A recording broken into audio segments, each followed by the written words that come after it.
Дугаар сард Азербайжан улсын нийслэл Баку хотноо зохиогдсон олон улсын мэдээлэл 31 дугаар олимпиадад манай улсын 4 сурагч оролцож өнөөдөр эх орондоо ирлээ. Тус олимпиадад санц сургуулийн сурагч Нэмд Аваа Монгол улсаас анх удаага мөнгөн медаль хүртсэн амжилттай оролцоод иржээ. Олон улсын мэдээлэл зүйн олимпиадад 11 инхэрдэм санц сургуулийн 4 сурагч оролцжээ. Зарим Монголоос анх удаа мөнгөн медаль хүртсэн санц сургуулийн сурагч Нэмд Аваагийн хувьд Азийн мөнгө улсын алт хүрэл медальтай сурагч юм а. За түүний суралцах санц сургууль 3 жилийн өмнөөс сурагчдыг 6 дугаар ангид байх үеэс нь мэдээллийн технологиг гүнзгийрүүлсэн судалж байгаагийн үр дүн ийхүү гарлаа гэж үзэж байна.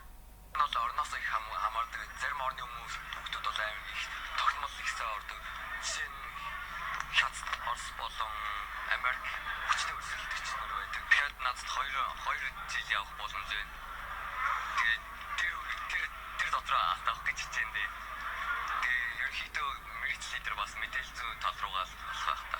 Энэ бол өмнө жилүүдийн оролцогч мэдээлэл зүйн олимпиадын оролцогч нар бол тэгээд төгсөөд гадаадын нөгөө нийслэлийн ихлэл шуудуудад ордог.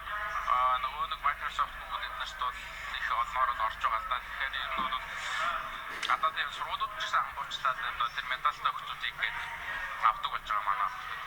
Олон улсын мэдээлэл зүйн олимпиадад өмнөх жилүүдэд оролцсон хүмүүс одоо өсч том болж дэлхийн нэр хүндтэй сургуульд суралцаж захиурын хүндийд ажиллаж байгаа юм а.